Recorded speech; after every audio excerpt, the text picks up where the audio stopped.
जमुना मैया काली काली राधा गोरी हो।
विदुर जी गए, दरवाजा खटखटाया।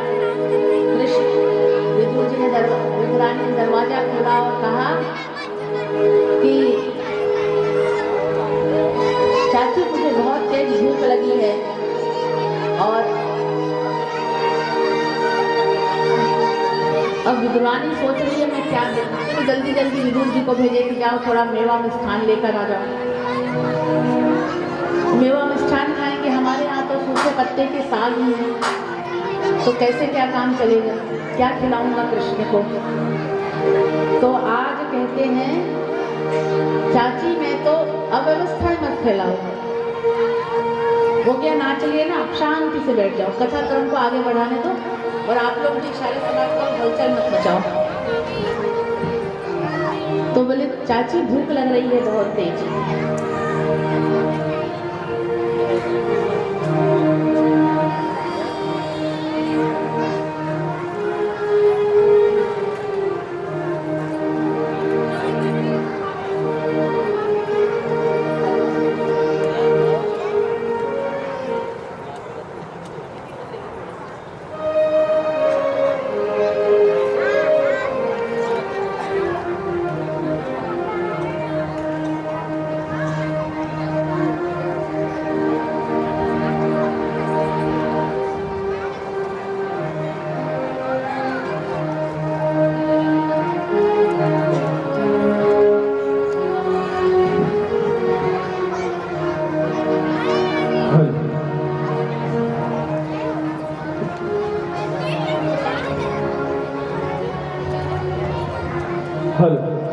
हमारे बीच में हमारे भाई हमारे साथी गणेश जी शर्मा पहुंचे हैं, उनका बहुत बहुत अभिवादन है, बहुत बहुत स्वागत है। और ऐसे ही बहुत सारे प्यार करने वाले बहुत सारे साथी लोगों ने इस कार्यक्रम को परिवार के साथ मिलकर संजोया है।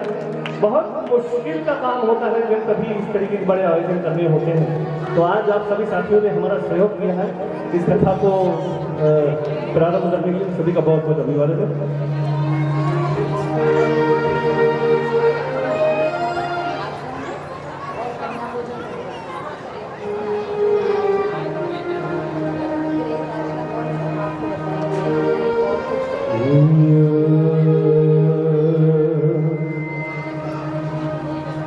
कौन कहते हैं भगवान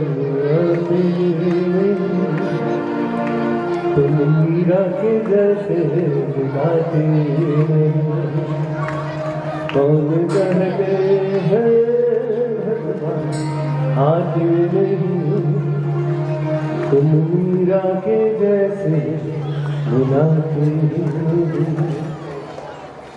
ओ अच्युतम केशवम कृष्ण राम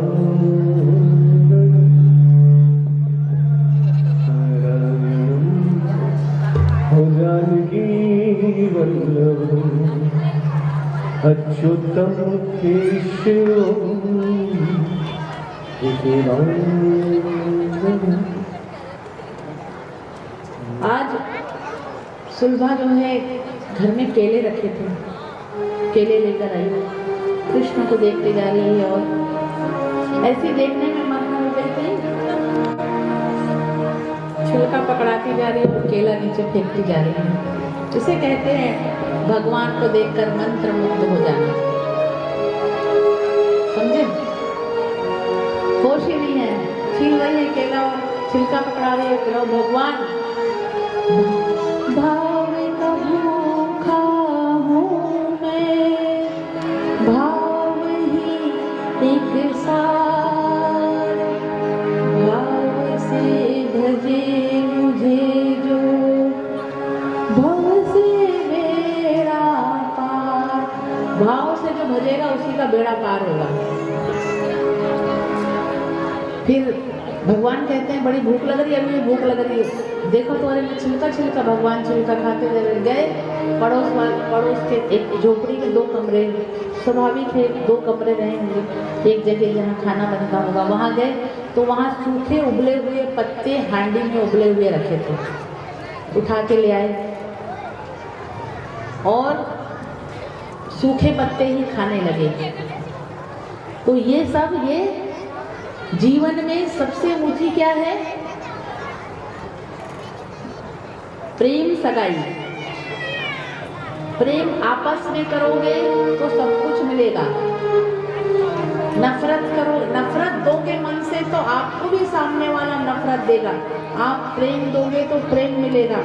ये मत कहना कि हम प्रेम दे रहे हैं पर हमें प्रेम नहीं मिल रहा है।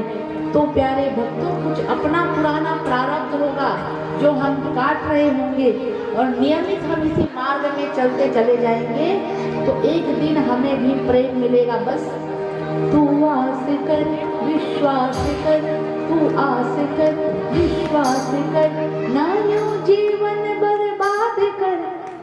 जीवन को बर्बाद मत करो, आश करो, विश्वास करो, संकल्प करो और संकल्प को दृढ़ संकल्प में बदलो। निश्चित ही परमात्मा की प्राप्ति होगी।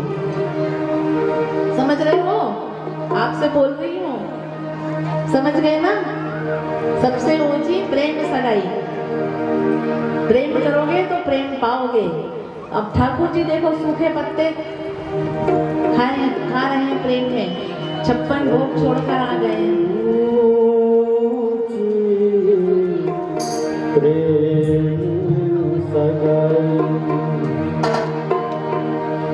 सबसे ऊंची प्रेम सगाई, सबसे ऊंची प्रेम सगाई, सबसे ऊंची प्रेम सगाई, सबसे ऊंची प्रेम सगाई, सबसे ऊंची प्रेम सगाई, सबसे ऊंची प्रेम सगाई।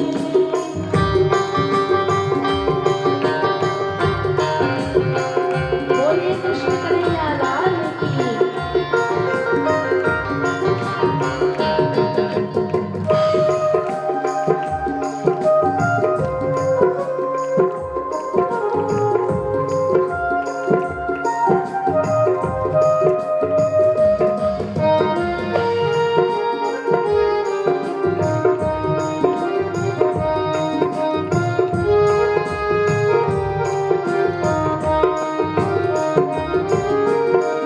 दुर्योधन के मेवा त्यागे, दुर्योधन के मेवा त्यागे, सागरी दूरे घरे भाई।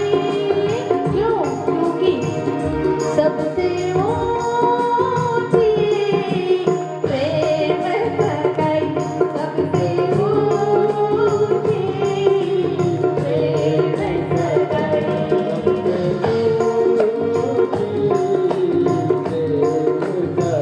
मीठी मीठी तालियों के साथ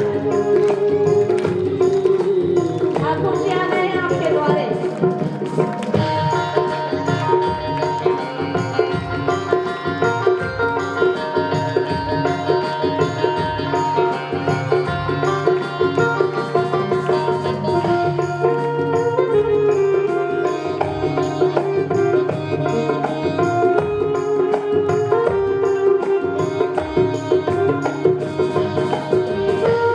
हमारे जजमान खड़े होंगे आज के, चारों खड़े हो जाओ। ठाकुर जी को चाहिए, ठाकुर जी को बुलाना है कि नहीं अपने घर? खड़े हो जाओ चारों, जोड़े से खड़े हो जाओ, शुरू हो जाओ।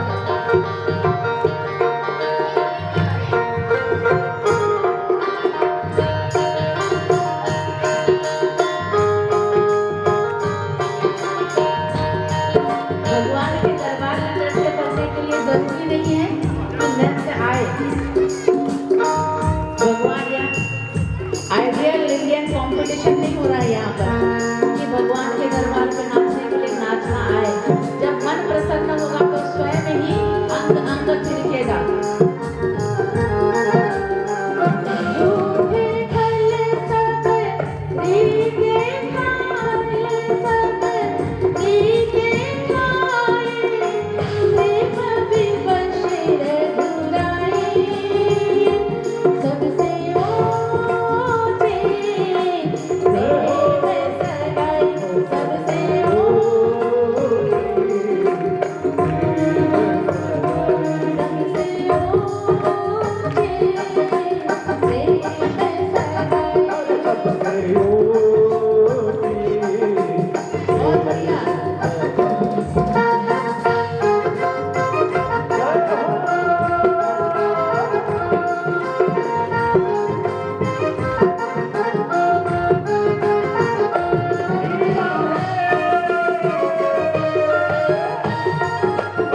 अच्छे लोगों की और अपना जीवन सफल, हमेशा अच्छे लोगों का संग करना चाहिए और अपने जीवन को सार्थक बनाना चाहिए। बुराइयों से हमेशा दूर रहना चाहिए और बुराई करने वालों से भी हमेशा दूर रहना चाहिए। ना ही हमें खुद को भी निंदा स्तुति में लिप्त रहना चाहिए। इन सब चीज़ों से दूर रहना चाहिए। ये मानव धर्म कहलाता है, ये हमारा मानव कर्तव्य कहलाता है। समाज में एक अच्छे इंसान बनने के गुण, हमें हर गुण को अपनाना चाहिए। इस प्रकार दोनों विदुर जी और उद्धव जी का मार्ग में जब भेंट होता है तो दोनों के बीच सत्संग होता है। विदुर जी कहते हैं कि अब मुझे श्रीमद् भागवत कथा का ज्ञान अभी तक मुझे भगवान ने नहीं दिया। तब कहते हैं, उद्धव जी कहते हैं, जब भगवान, विदुर तुम कितने भाग्यवान हो, सुनो, जब भगवान स्वधाम को जा रहे थे तब मैं भी वहाँ था, मैत्री ऋषि भी वहाँ थे। तब भगवान किसी को याद नहीं किए, राधा रानी को नहीं याद किए, माता यशोदा को याद नहीं किए, रुक्मणी जी को याद नहीं किए, सत्यभामा को याद नहीं किया। उन्होंने सिर्फ ये कहा, मेरा विदुर, मेरा विदुर। भगवान केवल अपने भक्त को याद करता है। मेरा विदुर कहते रहे और ये कहा कि मैं मेरे विदुर को कुछ नहीं दे सका। क्यों? क्योंकि उन्हें भागवत कथा श्रवण नहीं करवाया था भगवान ने। तो मैत्री ऋषि से कहा, जब विदुर तुम्हारे आश्रम में आएंगे, भगवान तो सब जानते हैं, पहले से ही सब जानते थे। जब विदुर आपके आश्रम में आएंगे विदुर जी, तो उन्हें विदुर जी को भागवत धर्म का संदेश देना। ये मैत्री ऋषि से भगवान उस समय बोल कर गए। ये बात उद्धव जी आज विदुर जी को बता रहे हैं। विदुर जी पहुंच गए, मैत्री ऋषि के आश्रम में पहुंचे और मैत्री ऋषि की जैसे पहुंचे तो मैत्री ऋषि विदुर जी का स्वागत किए और बोले, आओ आओ, तुम तो धर्मराज युधिष्ठिर, तुम तो यमराज के अवतार हो। तो कैसे? विदुर जी बोले, मैं तो दासी पुत्र हूँ, कैसे यमराज का क्या अवतार? तो अपने पूर्व जन्म का, जब विदुर जी के पूर्व जन्म की कथा बताते हैं कि तुम जो है यमराज के अवतार थे और मांडव ऋषि के श्राप से, मतलब मांडव ऋषि के ऊपर एक चोरी का आरोप लगा था, तो उससे झूठा आरोप लगा था। तो उसे जो है मांडव ऋषि को राजा ने फांसी पे लटका दिया था। फांसी पे लटका दिया तो मांडव ऋषि जो सूल पे चढ़ा दिया, पहले सूल पे चढ़ाया जाता था, सूल पे चढ़ा दिया तो मांडव ऋषि की मृत्यु नहीं हुई। पर मांडव ऋषि, राजा जब सूल पे चढ़े, सूल पे राजा ने चढ़ा दिया, देखा तो मांडव ऋषि की मृत्यु नहीं हुई है। तो जब राजा अगले दिन गए और मांडव ऋषि सूल को काटने लगे तो बोले, और क्षमा याचना करने लगे मांडव ऋषि से, तो बोले तू पहले मेरे पैर छोड़। और सीधे मांडव ऋषि गए यमराज जी के पास और बोले, बताओ मेरा ऐसा क्या दुष्कर्म कि मुझे सूल मिला? तब कहा गया कि तुमने, जब तुम 5 वर्ष की, यमराज जी ने कहा, यमराज जी भयभीत हो गए, बोले देखते हैं। चित्रगुप्त जी से बोले कि देखो भैया लेखा देखा, खोलो। खोला गया तो बोले जब मांडव ऋषि 5 वर्ष के थे तो 5 वर्ष की अवस्था में ये तितलियों को कांटों से बींध देते थे, इसीलिए इन्हें सूल मिला। जैसा करोगे वैसा पाओगे, जो बोओगे वही काटोगे। तो इस प्रकार बोले, तो मांडव ऋषि ने बोला, चित्रगुप्त को डांट कर बोला, चिल्ला कर बोले, मूर्ख, बता उस समय किस उम्र का था मैं, कितने उम्र का था? बोले 5 वर्ष। तो कहा 5 वर्ष का बालक, मांडव ऋषि ने आज चित्रगुप्त से कहा और यमराज जी से कहा 5 वर्ष का बालक अबोध होता है। तो यमराज जी हाथ जोड़ के बोले, महाराज आप ही बता दो कितने वर्ष से सजा को लेखा जोखा किया जाए? तो बोले लिखो 10 वर्ष। और इसीलिए ये परंपरा है कि 10 वर्ष तक के जो बाल बंदी ग्रह बना है ना, इसी परंपरा से शास्त्र, समाज का निर्माण हमेशा याद रखना भक्तों, हम हर चीज का विरोध करते हैं। समाज की संरचना, समाज का कानून, समाज का निर्माण भी शास्त्रों के अनुरूप हुआ है। जब 10 वर्ष, मांडव ऋषि ने यमराज को कहा कि 10 वर्ष की आयु रखो, 10 वर्ष के बाद जो पाप होगा वो उसका लेखा जोखा होगा। अब आप लोग कितने कितने साल के हो गए हैं, तो सोच लो अपना अपना लेखा जोखा। 10 साल से हमारा जो हम पाप कर रहे हैं वो लेखा जोखा हो रहा है। और इस प्रकार मांडव ऋषि परंतु क्रोधित थे यमराज की इस भूल से। तो एक संत का तप देखो कि कैसा संत का तप कि यमराज को श्राप दिया, और उस श्राप से आज यमराज जी का पतन हुआ। और वही बोला मूर्ख जा, अगले जन्म में तेरा पतन होगा, और इस पतन के बाद तू दासी पुत्र बनेगा। दासी पुत्र बनना मतलब एक अपमान का विषय था। तो बोले तू दासी पुत्र बनेगा। तो वो विदुर जी, कौन है विदुर जी? यमराज जी के अंश हैं अभी। विदुर जी ने बोला कि भाई अब तो बहुत हो गया पाप, बहुत पाप से आज अपना पतन हो गया। कहाँ मैं यमराज था और कहाँ मेरा पतन हुआ। मैं आज दासी पुत्र बन के यहाँ दर दर भटक रहा हूँ। तो अब मैं सिर्फ प्रभु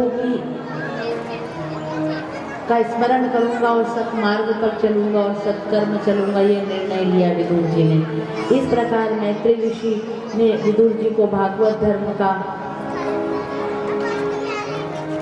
का मार्ग बताया, श्रीमद् भागवत कथा का श्रवण करवाया। अब हम कथा क्रम में अगला प्रसंग आता है कि भगवान ने सृष्टि की रचना किस प्रकार की, इसको समझो। भगवान ने, ये प्रश्न कौन कर रहे हैं? राजा परीक्षित अगला प्रश्न करते हैं कि भगवान ने सृष्टि की रचना किस प्रकार की।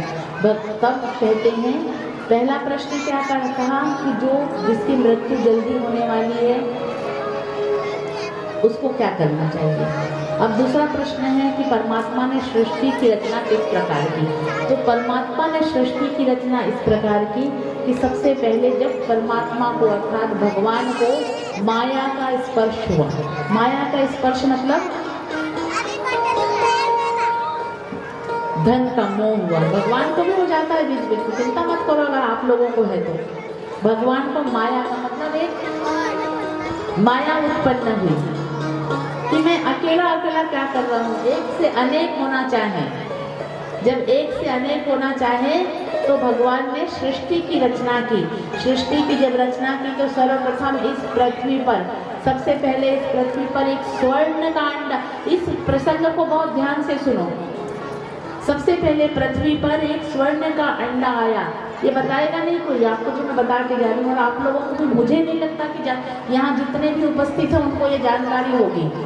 इसलिए इस प्रसंग को थोड़ा सा समझने वाला प्रसंग है, इसको थोड़ा सा समझ कर करो। सर्वप्रथम एक स्वर्ण का अंडा आया, और स्वर्ण का अंडा आए, उसमें से भगवान निकले। इसीलिए भगवान का सर्वप्रथम सबसे पहला नाम नारायण का क्या है? ये आप लोगों को सनातन धर्म के लोग हो, इसीलिए आप लोगों को जानकारी होनी चाहिए। इसीलिए मैं आप लोगों को से निवेदन कर रही हूँ कि इस प्रसंग को थोड़ा सा ध्यान से सुनो, क्योंकि धर्म तो आप लोग भूल गए हो। इसीलिए सबसे पहले, इसीलिए भगवान का पहला नाम क्या था? हिरण्यगर्भ। पहला नाम क्या है भगवान का? बोलो वहां से फटाफट। हिरण्यगर्भ। स्वर्ण के अंडे में से निकले। फिर भगवान कहाँ पर लेटे निकलकर? नीर पर। नीर का मतलब पानी, पानी को नीर कहते हैं, पर्यायवाची शब्द है नीर। इसलिए भगवान का दूसरा नाम क्या है? नारायण। नीर पर लेते हैं इसलिए नारायण, ठीक है। फिर भगवान जब नीर पर लेटे थे, कैसे लेटे हैं? अर्धशयन मुद्रा में लेटे हुए हैं भगवान। ये फोटो सब देखे हो ना आप लोग? अर्धशयन मुद्रा में लेटे हैं। नाभि कमल में से, नाभि में से कमल की डांड निकली, देखे हो? कमल का पुष्प हुआ, उसके ऊपर ब्रह्मा जी, ये फोटो देखे हो आप लोग? इसलिए बताओ। फिर ये सब सृष्टि के निर्माण का स्वरूप। फिर ब्रह्मा जी बैठे। ब्रह्मा जी ने सोचा मेरा जन्मदाता कौन? चारों तरफ देखने लगे। चतुर्मुखी ब्रह्मा जी। ब्रह्मा जी के 4 मुख हैं। चतुर्मुखी ब्रह्मा जी देखे हैं? पुष्कर जाना देखोगे, चतुर्मुखी ब्रह्मा जी दिखे, ठीक। उसके बाद ब्रह्मा जी हुए। ब्रह्मा जी ने सोचा मेरा जन्मदाता कौन? कुछ पता नहीं। चतुर्मुखी ब्रह्मा जी हो गए।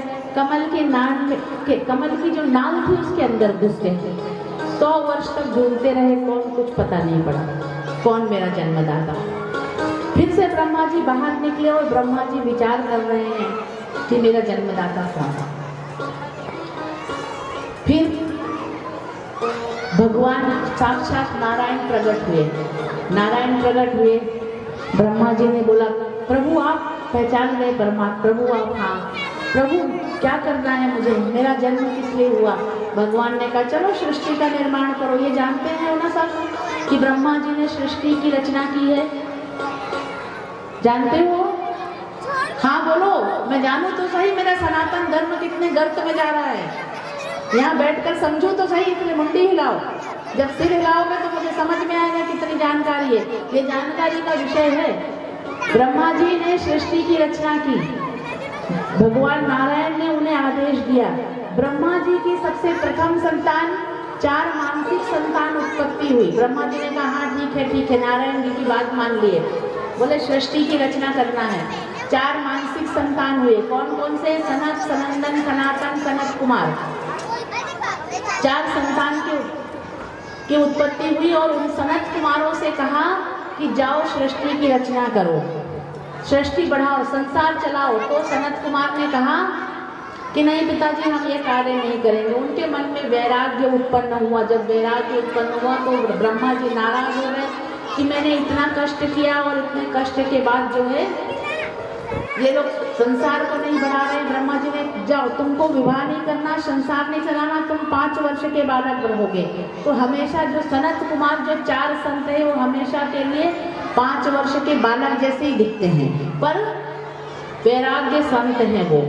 तो इस प्रकार ब्रह्मा जी ने उन्हें श्राप दिया। ब्रह्मा जी ने पुनः मेहनत करके फिर ब्रह्मा जी के प्रत्येक अंग से, नाक से, कान से, आंख से, होंठ से, हाथ से, भुजाओं से, जंघा से, सबसे 10 ऋषियों की उत्पत्ति की। 10 अंगों से 10 ऋषियों की उत्पत्ति हुई और उत्पत्ति करने के बाद अपने पुत्रों से कहा कि जाओ सृष्टि की रचना करो। तो उनके ऋषि पुत्रों ने कहा ठीक है पिताजी जो आज्ञा, मान गए। उसके बाद ब्रह्मा जी ने एक सुंदर सी रचना की, माँ बागेश्वरी, माँ सरस्वती जी की रचना की। माँ बागेश्वरी के ओज को देख के, ओज और लावण्य को देखकर, अर्थात उनकी सुंदरता को देखकर ब्रह्मा जी स्वयं मोहित हो गए। तो ऋषियों ने कहा, जो उनके ऋषि पुत्र थे, जो 10 ऋषि पुत्र थे, उन्होंने कहा पिताजी ये बात अच्छी नहीं है, ये आपकी पुत्री है, आप इनके जन्मदाता हैं, तो ये उचित नहीं है कि आप इनसे मोहित हो रहे हो। इस प्रकार ब्रह्मा जी को लज्जा आई। कई लोग कहते हैं माँ सरस्वती ब्रह्मा जी की पत्नी है, पुत्री है, मोहित हुए थे। ब्रह्मा जी अपनी पुत्री से मोहित हुए थे, सिर्फ मोहित हुए थे। तो उन्हें लज्जा आ गई। लज्जा आने के बाद में उन्होंने अपना शरीर छोड़ दिया। शरीर जैसे ही छोड़ा ब्रह्मा जी ने, तो कोहरा उत्पन्न हो गया सृष्टि में। ये जो कोहरा छाता है ना, यह कोहरा उसी समय का प्रतीक है जब कोहरा उत्पन्न हो गया। फिर ब्रह्मा जी ने वापस से नया शरीर पाया। नया शरीर पाने के पश्चात ये विचार कर रहे थे कि भगवान ने मुझे एक कार्य दिया सृष्टि का निर्माण करने के लिए, परंतु मैं कैसे सृष्टि का निर्माण हो ही नहीं पा रहा है। उतने में ब्रह्मा जी विचार कर रहे थे, उनकी भ्रिकुटी तनी हुई थी। जब भ्रिकुटी तनी हुई थी तब भ्रिकुटी के बीच में से रुद्र की उत्पत्ति हो गई। रुद्र रुदन करता हुआ बाहर निकला, रोता हुआ, इसलिए उसका नाम रुद्र हो गया। रुद्र इसलिए पड़ा उनका नाम। फिर ब्रह्मा जी ने सोचा कि अब क्या, सृष्टि की उत्पत्ति फिर भी नहीं हो पा रही है। ब्रह्मा जी बस इतना विचार ही कर रहे थे, तभी जो है ब्रह्मा जी का शरीर 2 भागों में विभाजित हो गया। और 2 भागों में जब विभाजित हुआ तो ब्रह्मा जी का जो दाहिना भाग था वो मनु और बायां भाग शत्रुपा। मनु कौन है? पुरुष, शत्रुपा स्त्री। इसीलिए अब देखो मैं कैसे बात समझाती जा रही हूँ। इसीलिए बायां कहते हैं ना, जब स्त्री को कलेवा बांधते हैं पंडित, बायां हाथ आगे करो बोलते हैं। हाथ देख हस्तरेखा जब देखी जाती है, किसी पंडित के पास ज्योतिष के पास जाते हो, हस्तरेखा देखी जाती है तो लड़कियों कन में स्त्री का बायां हाथ देखा जाता है, मालूम है कि नहीं? किसी शुभ विवाह में बैठा जाता है तो जब कार्य किया जाता है, शुभ कार्य पूजन किया जाता है, तो पति के दाहिने तरफ बैठना रहता है। ये मालूम है कि नहीं आप लोगों को? कोई भी पूजन पाठ करते समय पति के दाहिने तरफ बैठना रहता है। जो पति का दाहिना हाथ अपना बायां आएगा, पति का दाहिना आएगा। ये शास्त्र की बात मैं आप लोगों को बता रही हूँ। ये छोटी छोटी बातों की जानकारी होना चाहिए। इस प्रकार ब्रह्मा जी का शरीर दो भागों में विभाजित हुआ, दाएं से मनु और बाएं से शत्रुपा, अर्थात हम सब किसके संतान हैं? स्त्री पुरुष में कैसा भेद? एक ही पिता के दो हिस्से हैं, भेद हो सकता है? भेद नहीं हो सकता। पर कुछ हमारे धर्म के अनुकूल जो शास्त्रों में लिखा है, उन बातों को स्त्रियों को भी मानना है और पुरुषों को भी मानना है। शास्त्र की एक बात और समझाते हैं, पाप और पुण्य क्या है? क्या समझते हो कि ये पाप है और ये पुण्य है? जो बातें शास्त्र में लिखी है उसी के अनुसार जब मनुष्य कार्य करता है तो वो पुण्य है। शास्त्र के विरुद्ध जो कार्य किया जाता है वो पाप की श्रेणी में आता है। शासन प्रशासन से मत डरो। पाप पुण्य की परिभाषा आप लोगों ने क्या कर दिया कि अगर मैं चोरी किया और अगर चोरी करता हुआ पकड़ा गया तो मुझे दंड मिलेगा, बस इसीलिए पाप पुण्य से आप लोग डरते हो। यही है ना? ऐसे जीवन चल रहा है आप लोगों का। पाप वो है जो शास्त्र के विरुद्ध हम कार्य करते हैं, वो पाप है।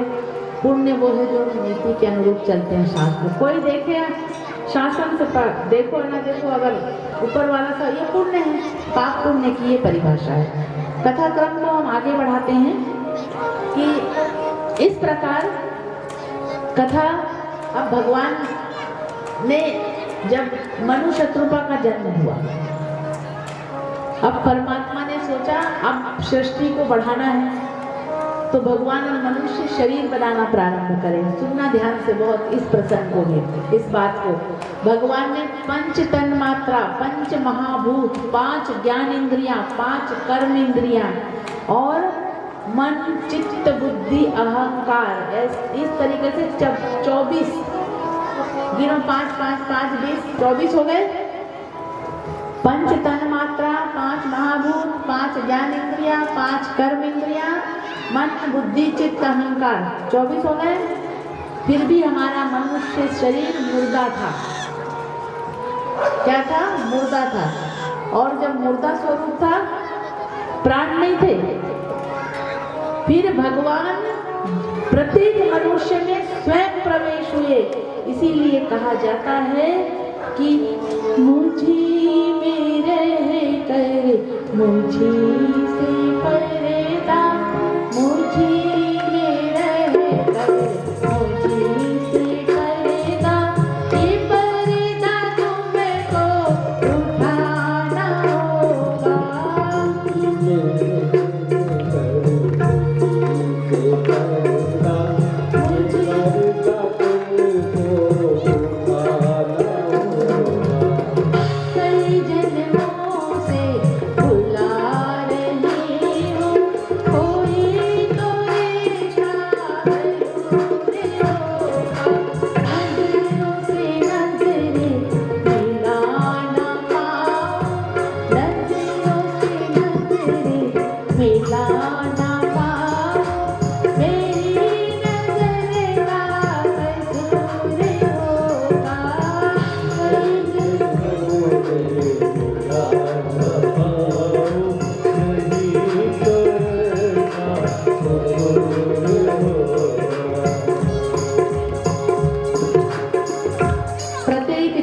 परमात्मा का वास है, परंतु इस परमात्मा के क्या अद्भुत अद्भुत रचना है कि मुझी में रहते हैं और हमें मंदिर तक बुलाते हैं।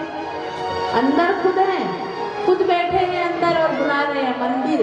क्यों? क्योंकि इतना आसान नहीं है कलयुग के जीवों के आत्मा से उस पर्दा को हटाना। जब मंदिर जाओगे, जब कथा पांडाल में आओगे तो वो पर्दा हटेगा। इस प्रकार कहते हैं कि प्रत्येक जीव में, हम आप सब में नारायण नारायण, सब में नारायण।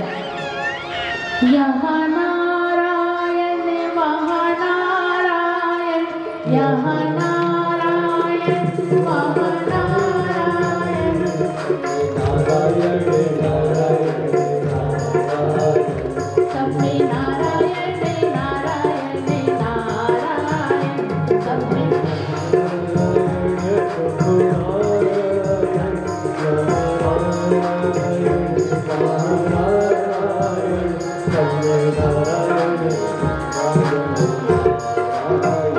श्रीमन्नारायण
इसीलिए हमारी आत्मा में ही परमात्मा का वास है। तब मनुष्य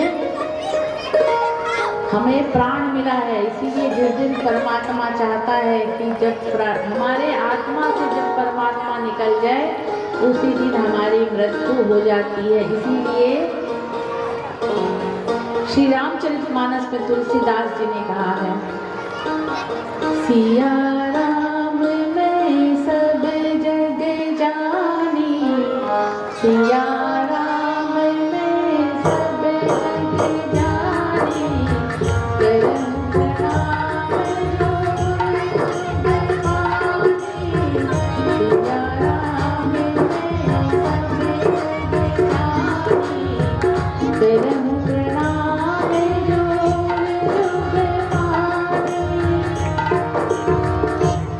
सिया राम में सबको देखो, ना काऊ से दोस्ती ना काऊ से बैर, कभी किसी से ना अधिक मित्रता करो ना किसी से बैर रखो। सिया राम में सबको जानो, सब में सिया राम के दर्शन हो, इस ऐसे अपने भाव रखो। ये कथा बताती है। इस प्रकार अब कथा क्रम को आगे बढ़ाते हैं। अब मनु शत्रुपा को भगवान ने कहा सृष्टि की रचना करनी है। मनु शत्रुपा को, मनु शत्रुपा ने कहा हम कहाँ रहेंगे, भगवान से कहा, ब्रह्मा जी से कहा हम कहाँ रहेंगे। तो भगवान ने बोला ठीक है इंतजार। ब्रह्मा जी ने बोला सृष्टि की रचना करना है तो आखिर रहने की, आप लोगों की रहने की व्यवस्था तो भगवान ने करी है। बोले व्यवस्था करो रहने की। भगवान ने कहा ठीक है। अब भगवान आप गए रसातल पे, पृथ्वी के रसातल पर गए, जहाँ धरती के रसातल पर गए, जहाँ पर पृथ्वी माता पृथ्वी को अपने सिरहाने पे हिरण्याक्ष नामक दैत्य अपना सिरहाना बनाकर लेटा हुआ था। वो सीन देखे हो कि नहीं? एक हिरण्याक्ष नामक दैत्य है, वो पृथ्वी माता को सिरहाने नहीं देखे हो। तो सिरहाने पर लिया। भगवान ने देखा जब रसातल पे गए तो भगवान, कल भगवान के 24 अवतारों के बारे में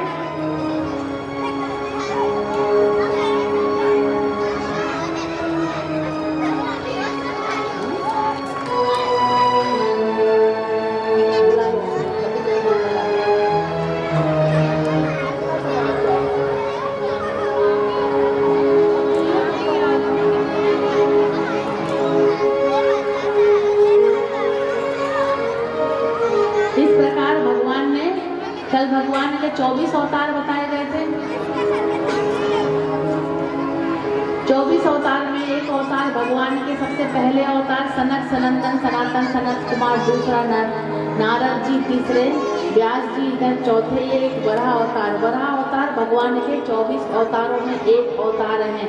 तो वराह अवतार जब हुए भगवान के, तो भगवान ने शुकर रूप का धारण करा। शुकर किसको कहते हैं? सुअर को। भगवान ने रूप धारण किया, गए पृथ्वी पर, और पृथ्वी पर जाने के पश्चात हिरण्याक्ष के साथ वध किया। और हिरण्याक्ष का वध करने के बाद जब भगवान और हिरण्याक्ष की भी वध हुआ, निरंतर वध होता गया। भगवान ने जब क्रोध में आए, एक समय पश्चात हिरण्याक्ष के मस्तक पर एक मुष्टि का प्रहार किया और वह खून का गमन करते हुए गतम प्राण हो गया। और बोलिए वरा भगवान की। इस प्रकार वरा भगवान माता पृथ्वी को अपने दाढ़ पर दबा के, ये चित्र देखे हो कि नहीं? भगवान शुक्र रूप में माता पृथ्वी को अपनी दाढ़ पर दबाकर लेकर आए पृथ्वी को। और हमारे धरती पर 75% जल है, ये बात जानते हो? ये भी नहीं जानते। 75% जल है और 25% थल है। थल अर्थात सूखा, फिर भी सूखा पड़ा है कलयुग में, सोचो। तो इस प्रकार हमारे शरीर में भी 75% जल है और 25% थल। सूखा इसीलिए कहते हैं ना कि हमारे शरीर को पानी की आवश्यकता है, जल पियो जो कहते हैं। तो इस प्रकार जो है वरा भगवान ने शुक्र रूप लेके वरा भगवान अवतरित हुए और माता पृथ्वी को स्थापित किए। मनु शत्रुपा की अब संतानें हुई। मनु शत्रुपा की 5 संतान हुए, 3 पुत्री। और अब मनु महाराज के वंशों का वर्णन आएगा। इस प्रकार मनु महाराज की 5 संतान हुई, 3 कन्या और 2 पुत्र। आकृति, देवहूति, प्रसूति। पुत्र प्रियव्रत और उत्तानपाद, 2 पुत्र हुए। इस प्रकार आगे आएगा मनु शत्रुपा के वंशज का वर्णन, श्रीमद् भागवत कथा अब इस प्रकार चलेगी। परंतु थोड़ा सा इस प्रसंग को बीच में रोकूंगी मैं, कोई कहीं जाएगा नहीं। पहले ये बात करो, उसके बाद में कथा को, क्योंकि समय इधर उधर हो रहा है तो मुझे कथा को क्रमबद्ध चलाने में बड़ी समस्या का सामना करना पड़ रहा है। अब मेरे सामने अभी एक समस्या ये है कि सती चरित्र मुझे पहले बतानी पड़ेगी, क्योंकि बच्चे तैयार होकर बैठ चुके हैं, बहुत देर हो गई, बच्चे छोटे हैं तो बच्चे रो रहे हैं। इसीलिए पहले हम सती चरित्र करेंगे, शिव पार्वती विवाह कर देंगे ताकि बच्चे चले जाएं, हम शिव पार्वती के विवाह के पश्चात। परंतु आप लोगों को तृतीय दिवस की कथा का विश्राम, थोड़ा सा प्रसंग और चलेगा, आधा पौन घंटे का समय में शिव पार्वती विवाह के बाद आधे घंटे का समय और लूंगी आप लोगों का, सिर्फ आधे घंटे का। आप राजा का आधे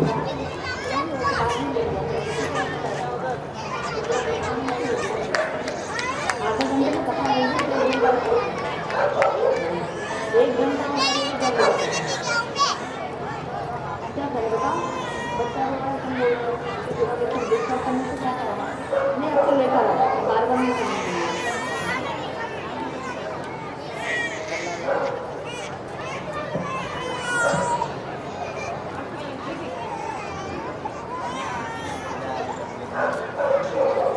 सती चरित्र हम कर लेते हैं, उसके बाद मुझे कम से कम पौन घंटे का समय और देना, उसके बाद मैं आरती करवाऊंगी।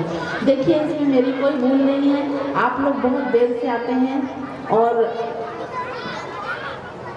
जब मैं बहुत शाम कर देते हो आप लोग आते आते, तो अब इसमें आप लोग भी हैरान मत हो, कोई बात नहीं, यहाँ देर तक रुको। हाँ, क्या कर सकते हैं। और वास्तविकता भी ये है कि धूप तेज होती होगी, आप लोगों को भी आने की इच्छा नहीं होती। अब हमको तो कथा करना है तो भैया जाना ही है, व्यासपीठ पर बैठना जरूरी, तो आप लोगों को इच्छा भी नहीं होती होगी। तो सब चीज में निपुण, दक्ष का मतलब क्या होता है? सब चीज में निपुण। संपूर्ण सृष्टि के राजा थे राजा दक्ष। ये ऐसे नहीं पार्षद बोले, आजकल तो लोग पार्षद बन गए तो अपनी कॉलर ऊंची करने लगते हैं कि पार्षद बन गए तो विधायक बन गए तो सांसद बन गए। वो तो संपूर्ण सृष्टि के राजा थे, राजा एक अकेला राजा, ऐसे कोई भारत के प्रधानमंत्री नहीं, संपूर्ण सृष्टि के राजा दक्ष।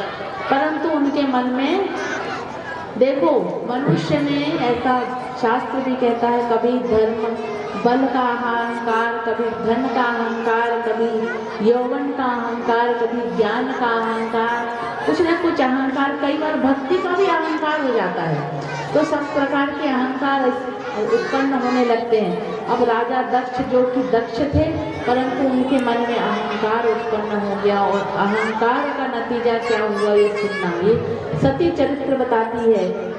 इस प्रकार राजा दक्ष ने हरिद्वार में एक विशाल यज्ञ का आयोजन रखा। विशाल यज्ञ का जब आयोजन रखा तो वहाँ सभी देवी देवताओं को बुलाया गया। आज भी जब यज्ञ होता है तो यज्ञ के जो यज्ञशाला जब कभी जाते हो आप लोग तो देखना, अभी तो खाली परिक्रमा लगाते और आ जाते हो हिलते डुलते, कोई मतलब ही नहीं जानने का। तो जो 4 कोना है, यज्ञशाला का 4 कोना रहता है। 4 कोने में ईशान कोण में भोलेनाथ जी को बिठाया जाता है। ऐसे चारों देवताओं को अलग अलग स्थान पे बिठाया जाता है। तो यज्ञ में सभी देवी देवताओं को बुलाया गया, राजा दक्ष बुलाया। अब राजा दक्ष अहंकार देखो, देवतागण आ गए परंतु वो नहीं आए।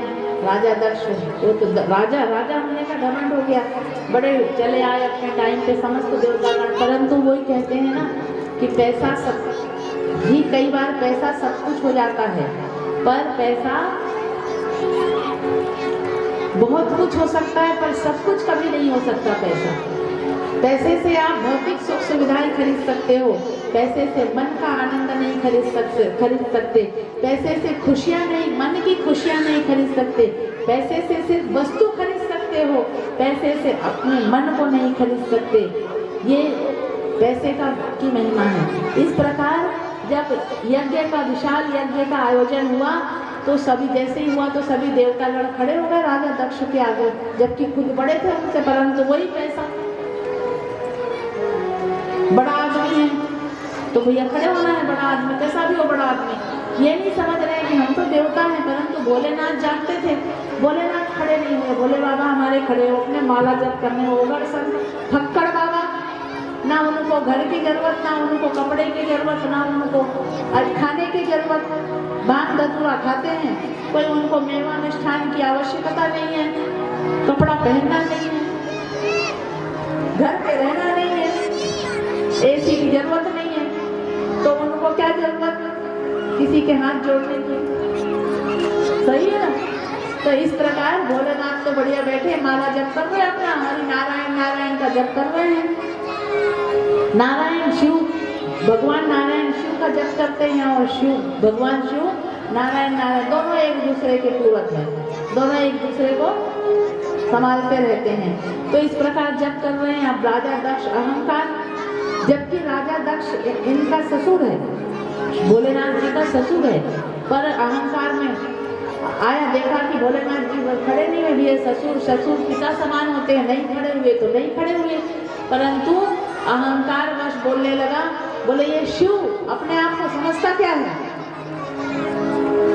मैं आया तो सभी खड़े हुए, ये खड़ा नहीं हुआ, ये भूतनाथ, ये ओघड़, ये शमशान की राख निपटने वाला, ये नंगा भूखा, न इसके पास घर है, न द्वार है, न गाड़ी है, न बंगला है, भूत बंगलों के बीच रहता है, भूतों के बीच रहता है, भूतों का स्वामी है, अपने आप को समझता क्या है, पेड़ पत्ते फूल धतूरा भांग खाता है, खाने को कोई मिष्ठान नहीं इसके पास, ये समझता क्या अपने आप को। नंदी जी साथ में थे, नंदी जी बार बार मना कर रहे हैं कि मत बोलो ऐसे, चुप रहो। भोलेनाथ जी का अपमान किया, भोलेनाथ जी ने कुछ नहीं कहा, घर वापस आ गए। आने के बाद में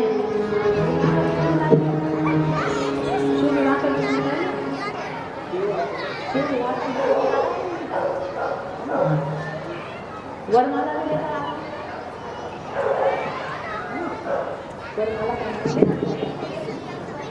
अभी रुको, लेकर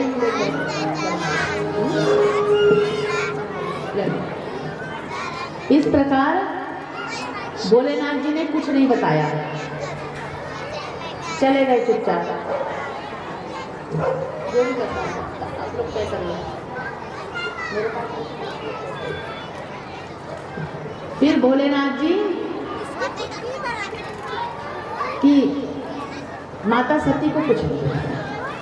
और इधर राजा दक्ष ने ये तय कर लिया कि सुनो, तुम लोग ये करना, अब जब भी यज्ञ का आयोजन हो सभी देवी देवताओं को मैं आमंत्रित करूंगा, परंतु ये होगा भोले बाबा को, ये भंडारी नंगा पंगा को, इसको मैं नहीं बुलाऊंगा। ये बोल दिया। भोलेनाथ जी बोले ठीक है भैया, करने दो जिसको जो करना है। इस प्रकार भोलेनाथ जी घर चले गए, परंतु अपनी पत्नी माता सती को कुछ नहीं बताया। अब माता सती, ये माता पार्वती सती है। ये जब दक्ष की पुत्री थी तो सती, तो इस प्रकार फिर दूसरा यज्ञ कराया। देवी देवताओं ने कहा भैया, अन्य देवताओं ने कहा तुम बड़े आदमी हो, तुम ही देख लो। अगला दूसरा यज्ञ करवाया। तो दूसरा यज्ञ कहाँ करवाया? कंठल क्षेत्र में दूसरा यज्ञ करवाया। और उस यज्ञ में सबको बुलाया, पर अपनी बेटी को नहीं बुलाया, आमंत्रित नहीं किया। जब अपनी बेटी को आमंत्रित नहीं किया, अब जिस दिन यज्ञ था देखा कि आकाश मार्ग से कई देव कन्याएं बड़ी सुसज्जित सुंदर श्रृंगार करके जा रही हैं। उनसे पूछा माता पार्वती ने कि क्यों, जो कहाँ जा रही हो? बोले अरे तुम्हें नहीं मालूम, तुम्हारे पिता ने इतने विशाल यज्ञ का आयोजन किया है।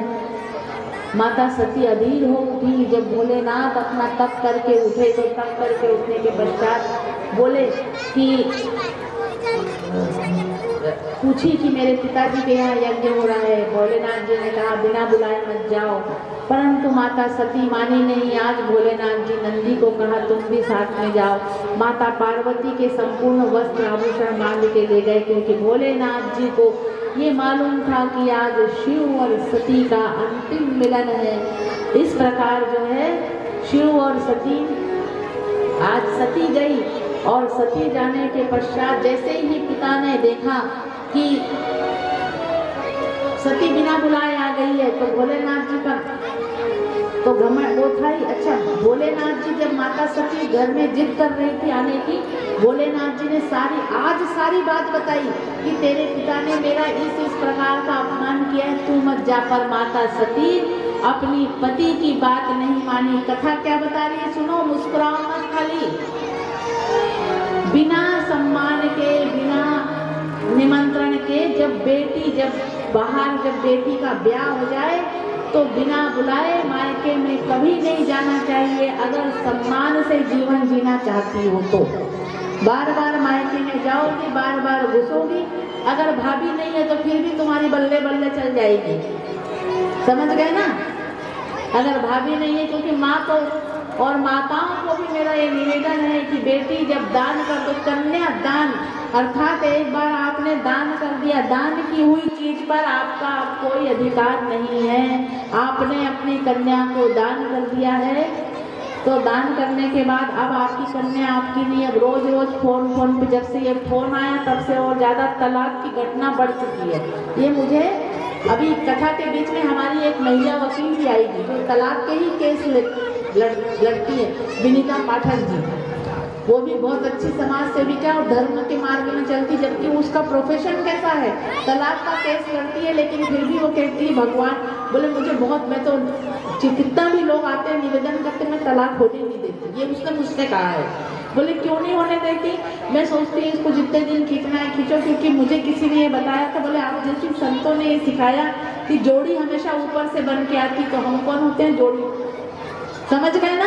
ऐसे भी वकील है, वो ऐसी वकील है, आएगी अभी। आज ही मुझे फोन करके बोली थी कब आना है, तो मैंने कहा कल आओ कृष्ण जन्म के दिन। ऐसा तो इस तरीके से जब कन्या, जब लड़की पराई हो जाती है तो रोज रोज फोन पे सुबह से शाम के तेरी सास ने क्या बोला, तेरे पति ने क्या बोला, कौन सी सब्जी खाई, तुम आलू की सब्जी खाते हो, तुम मटर पनीर नहीं खाते, यहाँ तो हम रोज मटर पनीर खाते थे। ये सब पंचायत मत करो। और बेटियों को भी बात बात पे मम्मी जी आज ये हो गया, मम्मी जी ये करना नहीं, ये इससे तलाक की घटनाएं बढ़ रही है और ये हमारे संस्कार के विरुद्ध है। हमारे शास्त्रों में तलाक जैसे कोई शब्द नहीं है। ये तलाक कहाँ था? जो मोदी जी ने अभी 3 तलाक हटवाए, वो तलाक वहाँ था। हमारे यहाँ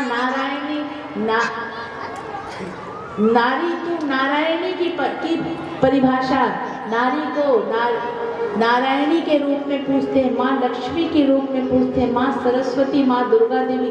नवरात्रि प्रारंभ हो गए ना आज से, आप सभी देवियां हो, तो ये सब साक्षात देवियां हैं।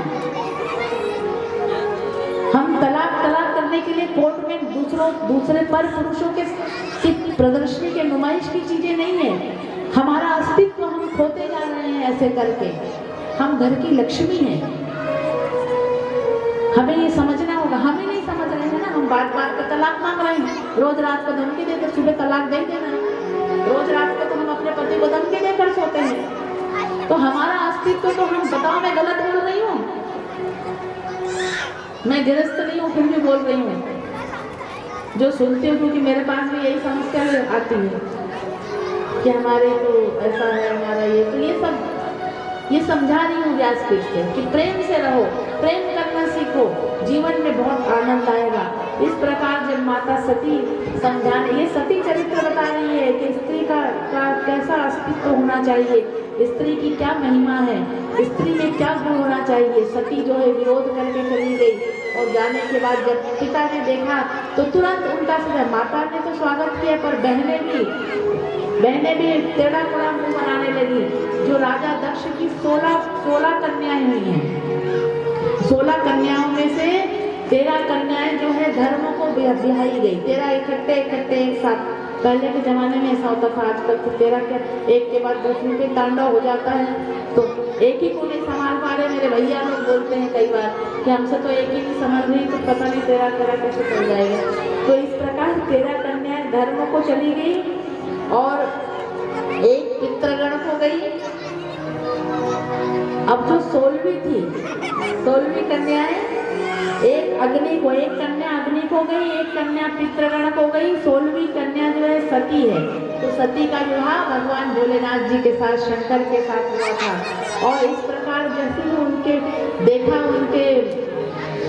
पिता ने उल्टा सीधा बोला, बहने भी तेरा मेरा को बनाई। अब उनके जब पिता का अपमान हुआ, पिता ने अपमान किया, तो सती ने कहा, ठीक कह रहे थे मेरे पति कि तेरा पिता अहंकारी है, और इसे किसका अहंकार। तब कहती है अब वो माँ जगदम्बा सिंहनाद करते हुए बोली, अपने पिता को कह रही, राजा दक्ष, तूने अभी तक शिव तत्व को नहीं समझा। तू कहता है कि शमशान की भस्म लपेटता है, तू कहता है ओघड़ है, तू कहता है कि नंगा भूखा है। अरे शिव तत्व को समझ। शिव वो तत्व है जिसे दुनिया में किसी ने नहीं अपनाया, उसे शिव जी ने अपनाया। वो जहर पिए जिसे जो कोई नहीं पीना चाहता था, वो मेरे भोलेनाथ ने पिया। ये है शिव तत्व, ये है शिव जी की महिमा। और जिसे जिन भूतों को, जिन्हें सांप बिच्छू रखोगे अपने घर में, तुम लोग, मैं पूछती हूँ आप लोगों से, सांप बिच्छू कीड़े वो तो बेचारे गले में लगा कर रखते हैं, जिनको हम भगाते हैं कि अरे दरवाजा बंद करो कहीं सांप नहीं आ जाए, कहीं बिच्छू नहीं। उसे कहते हैं शिव तत्व, जिसने संपूर्ण सृष्टि को अपना के रखा है। तो उस शिव का अपना अपमान कर रहा है। और माता सती बीच मंडप में बैठ गई और अपने आत्मा को परमात्मा से मिलाया, और योग अग्नि के माध्यम से अग्नि की ज्वाला प्रकट की, और अग्नि की ज्वाला प्रकट होकर के क्रोध में उस अग्नि के बीच में समा गई, और माता सती आज भस्म हो गई। जैसे ही माता सती भस्म हुई, नारद जी दौड़े गए भगवान भोलेनाथ जी के पास और कहने लगे, नारद जी गजब हो गया, माता सती आज अपने प्राण त्याग दिए। भोलेनाथ जी का सिंहासन डोलने लगा, और भोलेनाथ जी आज तांडव करने लगे। तांडव करते करते भोलेनाथ जी क्रोध में आकर अपनी जटा से एक जटा उखाड़ी, और जटा उठाकर जैसे ही जमीन पर पटक दिया, तो वीरभद्र की उत्पत्ति हो गई। वीरभद्र को कहा, जा दक्ष का यज्ञ मंडप पे जा और सर्वनाश सब कुछ ध्वंस करके आ जा। जब वीरभद्र गया और आज दक्ष का यज्ञ मंडप जहाँ यज्ञ हो रहा था सब दक्ष हो गया, और वीरभद्र ने राजा दक्ष की गर्दन काट दी। राजा दक्ष का धड़ और सिर अलग अलग हो गया। राजा दक्ष जो है मैं करते रह गए। जो ज्यादा मैं कहते हैं वो राजा दक्ष की तरह उसका हाल होता है। इस प्रकार जब देखा कि सती भस्म हो गई है जल के, तो भोलेनाथ जी को प्रेम उभरा और प्रेम उभरने के बाद माता सती का अर्ध जला शरीर लिए और लेकर जो है वो गोद में लेके जाने लगे। जब गोद में लेके जाने लगे, भगवान जो है विष्णु जी ने सोचा अगर शिव को मोह हो गया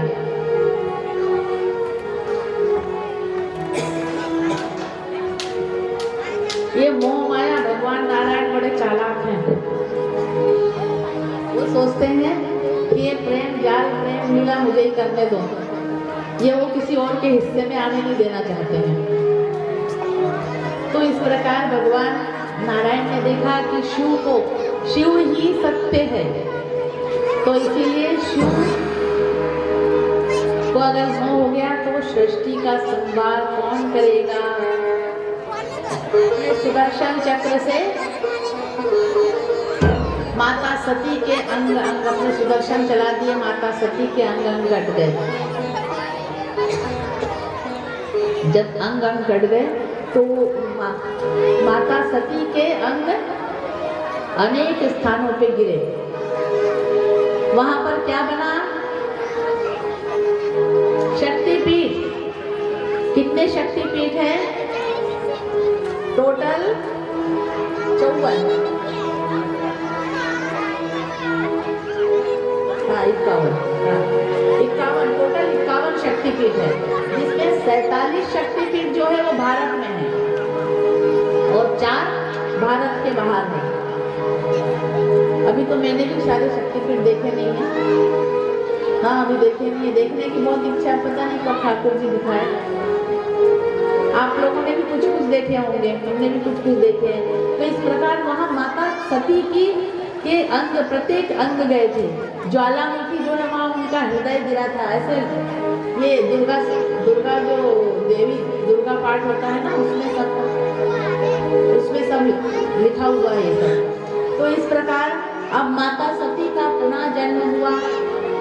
सती ने शरीर छोड़ा। अब राजा दक्ष के बोले शीश लाओ। सबने कहा क्रोध शांत करो। राजा जो यज्ञ मंडप था उसको यथावत करा। भोलेनाथ जी ने एक माधुर्य से मुस्कुराहट दी। भोलेनाथ जी का क्रोध शांत हुआ। बोले राजा दक्ष का बोले शीश लाओ, तो बोले शीश तो जल गया। तो कैसे लाए शीश, कैसे दें? तो बोले बकरे का शीश। बकरा मैं करता है ना, इसलिए कहते हैं ज्यादा मैं करेगा तो बकरा बनेगा, ऐसा कहते हैं। मैं मत करा करो इसीलिए। तो इस प्रकार ज्यादा मैं नहीं करना है। अब जो है सती का दूसरा जन्म हुआ, पुनः जन्म हुआ, तो हिमाचल राजा के यहाँ माता पार्वती का जन्म हुआ। जब हिमाचल राजा के यहाँ माता पार्वती का जन्म हुआ, उसके बाद फिर माता पार्वती का विवाह भोलेनाथ जी के साथ हुआ। अब हम भोलेनाथ जी का विवाह करेंगे। माता पार्वती को पहले लेकर आओ यहाँ पर, भोलेनाथ जी बारात लेकर आएंगे। माता पार्वती को यहाँ कुर्सी में बिठाओ।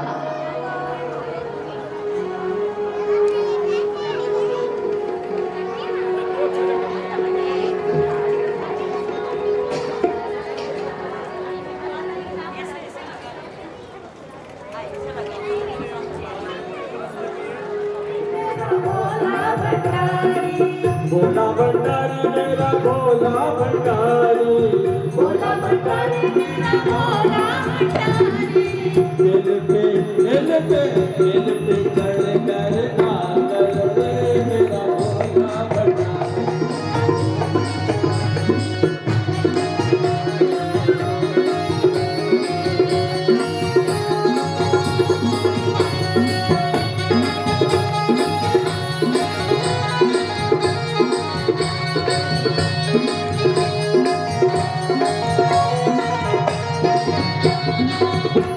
चढ़े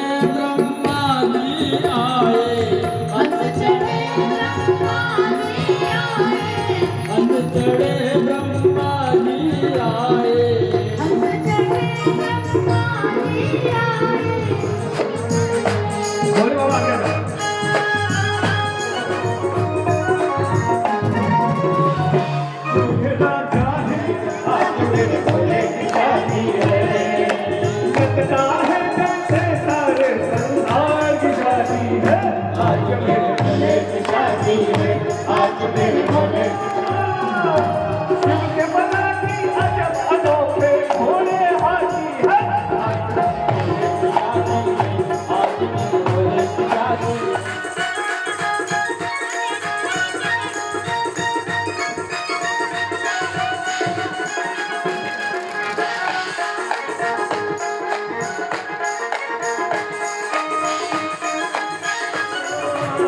काली मैया है कन्हैया, नदी पे धरती कन्हैया, बाग है ढोल मजीरे, बाबा धामी गलियों में, बोले हैं बम बम बम बम बम हो, आज भोले की शादी है, आज मेरे भोले की शादी है। भोले की शादी है, सत्ता है जाने सारे सत्ता की रानी है, आज मेरे भोले की शादी है, आज मेरे भोले की शादी है, आज मेरे भोले की शादी है।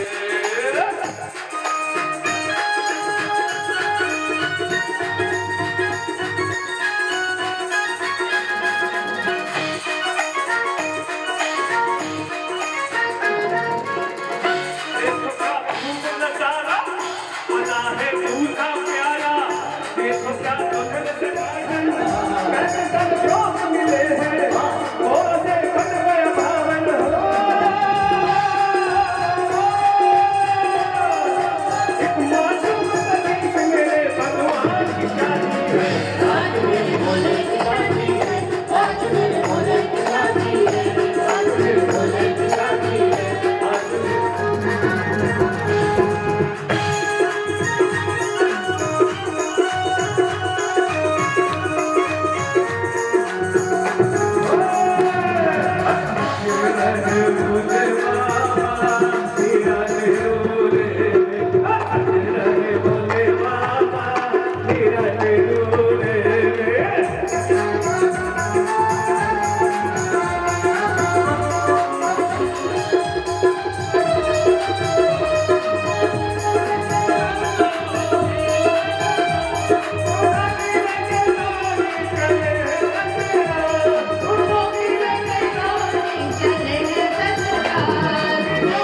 अरे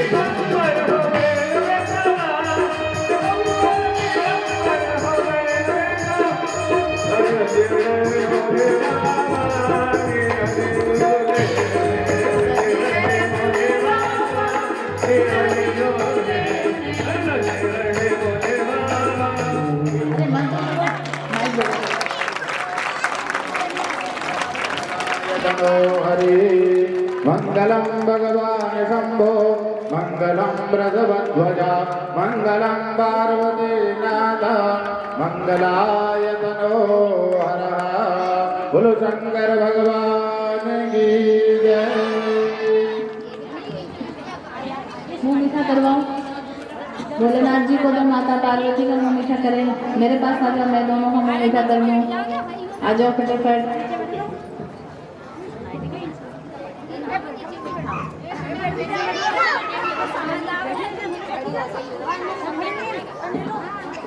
चेतन को हाँ,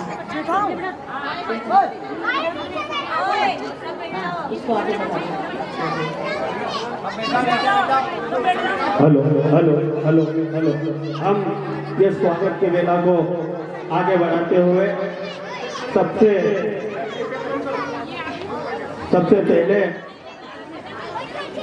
हेलो